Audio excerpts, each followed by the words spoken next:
Do you know that moment when you just want to exist in peace? That's it. No drama, no confusion, no being treated like a character in a bad action movie.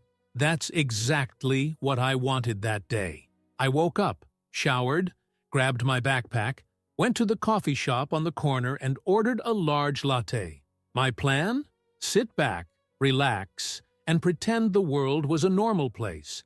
Except I forgot that there are people in this world who see a Muslim man breathing and already think it's the end of times. I noticed her presence the very moment I walked in, because some people look at you with curiosity, others with indifference. But this woman? She looked at me as if I were a suspicious package dropped in the middle of the airport. It was that kind of look that goes through you, as if she was trying to identify the level of danger you represented on your face.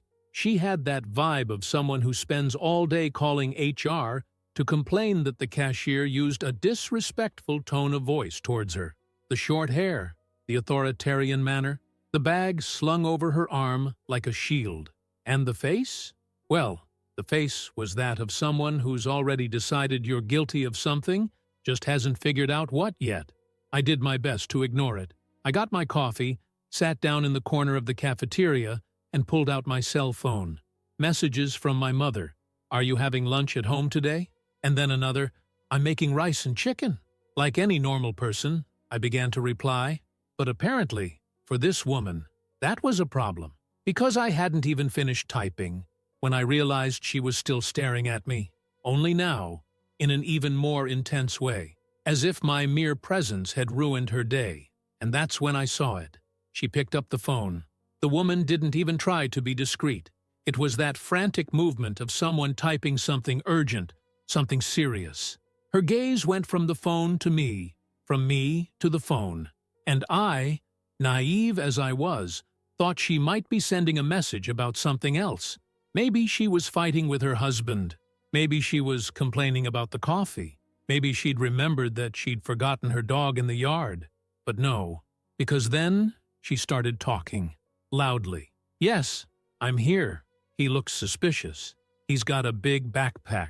He's fiddling with his cell phone in a strange way, she said, articulating the words with theatrical desperation worthy of an actress in a Mexican soap opera. The backpack? It was mine, which I used every day to carry my laptop and a jacket. The cell phone? I was answering my mother about lunch, but in her mind, I was clearly in the middle of an evil international operation. I continued sipping my coffee, trying not to believe that this was happening. But then her gaze changed. Her posture changed. She straightened up in her chair, lifted her chin, and began to look around, as if expecting applause. And then I heard it. Sirens. I turned my head to the window, and there they were. Police cars pulling up right in front of the cafe. And at that moment, I knew for sure. That woman had called the police. Because I existed. She didn't even disguise her satisfaction. She crossed her arms, smiled slightly, and sat there, looking at me as if she had already written the end of my story. She looked like she thought, I knew it. I always knew. The problem was that this story wasn't going to end the way she imagined. Because what she didn't know was that I had a card up my sleeve. I'd like to say I was surprised, but the truth is that this kind of thing happens more often than it should. Being a Muslim man in the United States is like walking around with a lighted sign on your forehead saying, potential suspect. All you have to do is exist in the same environment as a paranoid Karen, and suddenly you're part of a terrorist threat invented in her head. The car's siren had barely stopped echoing, and the policemen were already getting out of the car with that urgent gait. You know that way they come when they think there really is a dangerous threat nearby? Hands on their holster buckles, quick glances to the sides, that whisper between them like, stay alert. That's how they were. I sighed. Here we go. As I sat there, Karen stood up. Now, instead of staring at me in fear, she looked at me with a victorious gleam in her eye, as if she had just solved a major criminal case. Her chest was puffed out with pride, her posture that of someone who thought she deserved a medal. She approached the policeman in a hurry, pointing a trembling finger in my direction. "It's him," she said, as if she were handing Jack the Ripper over to Scotland Yard. One of the policemen looked at me. I raised an eyebrow and sipped my coffee. The scene was absurd. Around me, other customers in the cafe began to notice what was going on. Some murmured, others pretended not to see anything, but everyone there knew that something ridiculous was about to unfold. The first policeman, a white, bald man with a face like he wanted to be at home watching TV instead of dealing with this situation, approached. "Sir, could you stand up slowly and show me your hands?" he asked, trying to sound calm. I could have argued, but I know how these things work. So, without haste, without resistance, I stood up and put my hands out in the open. Karen was practically vibrating with satisfaction. "He was acting strange," she continued, taking a step to the side so that the policeman had a full view of me. "He just got here. He's been messing with his cell phone. He's got this suspicious backpack." The other, younger policeman looked at my backpack on the floor, and then at me. "Can I ask what's in it?" he said, still cautious. I held back a sigh. I knew that anything I said now could be interpreted in the worst possible way. "My laptop, my charger, a book and a jacket," I replied, keeping my voice calm but not hiding my exhaustion. The policeman looked at Karen as if to ask, "Is that all?" But she insisted, full of conviction. He was acting very nervous, fiddling with his phone in a strange way. He was looking around as if he was expecting someone. I wanted to laugh. I looked at the older policeman and said, "I was answering my mother, asking if I was coming home for lunch." The man took a deep breath. He clearly knew that this was a big waste of time, but bureaucracy demanded that he continue with the approach. "Would you mind if we took a look in your backpack?" Now comes the worst part. Technically, I could refuse. I had the legal right to say no, but to refuse as a Muslim man in a situation like this? Ah, buddy, that wasn't going to end well for me. I'm not an idiot. I've seen enough videos of police officers losing their temper just because someone decided to exercise their rights. And since I didn't want to become a statistic that day, I simply took my backpack and opened it calmly, taking out the things inside and putting them on the table. "Here, make yourselves at home." The young policeman approached, examined the items with a clinical eye, and then looked at his partner. The older man just shook his head, already a little annoyed at being there. "Everything's fine," he said, his voice tired. "But Karen?" Oh, Karen didn't accept that outcome so easily. "And he's not going to be searched?" The policeman looked at her as if he were dealing with a tantruming child. "Ma'am, he hasn't committed any crime. There's no reason for a personal search." She snorted. "Don't you see? He could be hiding something in his clothes." I wanted to clap for the performance. Seriously, that woman was determined to get me into trouble. It was then that I realized that this wasn't just ordinary paranoia. This woman really believed she was a patriotic hero. In her mind, she was an honest citizen saving the day. She wanted to see a villain in handcuffs. She wanted a spectacle. But the problem was that I wasn't helping with her script. I wasn't desperate. I wasn't nervous. I wasn't putting on a show of guilt. I was just angry. The older policeman crossed his arms and looked at Karen, already out of patience. "Ma'am, what exactly makes you think he's a threat?" The woman froze. She opened her mouth. She closed it. Opened it again. She thought. She searched for words. And then came the big argument. "Look at him. He has a beard." The silence was brutal. The bald policeman looked at her, then at me, then at her again, and he let out a sigh that said, "Do I get paid for this?" "Ma'am, having a beard is not a crime." Karen turned red, but not with shame, because people like her don't feel shame. She turned red with hatred, indignation, and frustration at not getting what she wanted. "I can't believe you're just going to let him go." The policeman looked at his partner and shrugged. "Yes, ma'am, that's exactly what we're going to do." And it was at that moment that I saw in her eyes the exact second when the realization hit. She realized that not only had she lost, but that she now looked completely ridiculous to everyone watching. And like anyone without an ounce of common sense, she decided to double her bet. Karen took a deep breath, pulled out her phone again, and said, I'm calling the FBI. Now I laughed. And that's when it really started to get interesting. The scene was ridiculous enough, but when that woman pulled out her phone and said loud and clear that she was going to call the FBI, I almost spilled my coffee from laughing so hard. I really wanted to see that call. I really did. Imagine the poor FBI agent sitting at his desk, eating a donut, answering the phone, and listening. I have a terrorist in front of me. He's got a backpack and a beard. That's what the U.S. government's budget needed. Karen, the super detective, guaranteeing national security. The bald policeman crossed his arms and let out a sigh filled with pure regret for the choices that had led him to this moment. His younger partner was already looking at his watch, probably calculating how much time was left until the end of his shift. Well, I just wanted to finish my coffee before it got cold, but Karen was determined. Yes, it's an emergency. I'm in a coffee shop, and there's a man acting very suspiciously. I'm sure he's up to something. The older policeman tried to interrupt. Ma'am, it's already clear that he's done nothing wrong. We've already checked. There's no need to involve the FBI. She ignored him completely, turning away as if she were the misunderstood heroine of a 90s action movie. How do I know? I feel it. It's my instinct. I swear I heard a customer choke on his muffin at the next table. By now, everyone in the cafe was watching the show. A woman with a ponytail in the corner was recording everything with her cell phone. The barista tried to pretend he was busy cleaning the counter, but his reflection in the glass made it clear that he was laughing. My instinct never fails me, Karen continued on the phone, gesturing with her free hand. Oh yes, her instinct. The same instinct that probably made her call the police, because the Amazon delivery man had an accent. The same instinct that made her suspicious of anyone who wasn't born in an upper-middle-class condominium. The bald policeman rolled his eyes and turned to me. Sir, I'm sorry to bother you. You're free to go. Karen turned around so quickly that she almost dropped the phone. What? You can't just let him go. Yes, ma'am, we can.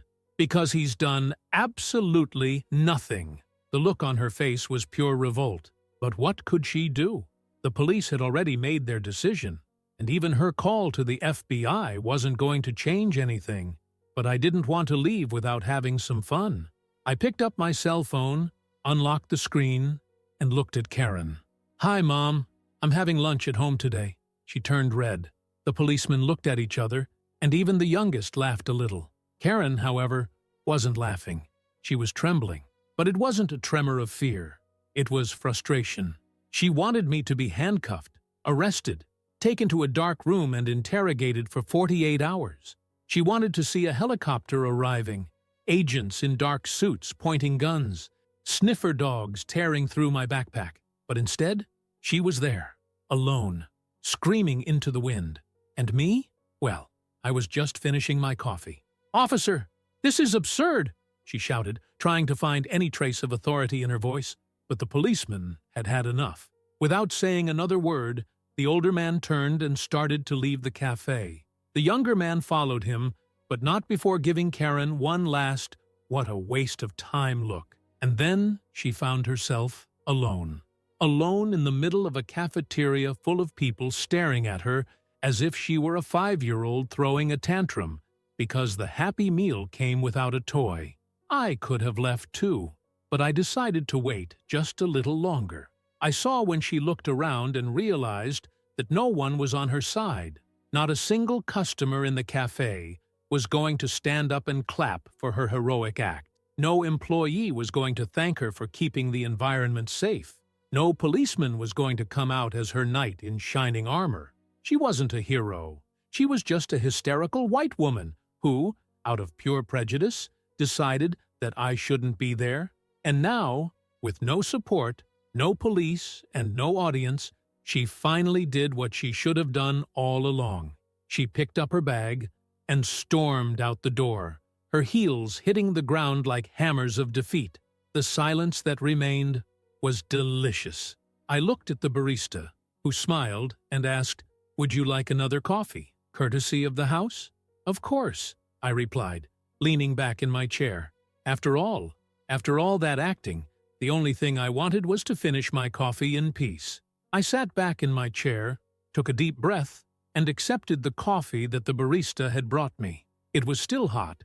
It still had that aroma of a normal day, or at least as normal as possible, considering that a crazy woman tried to turn me into a terrorist from a bad movie. The cafeteria, which had previously been charged with the tension of that absurd scene, gradually returned to its normal rhythm.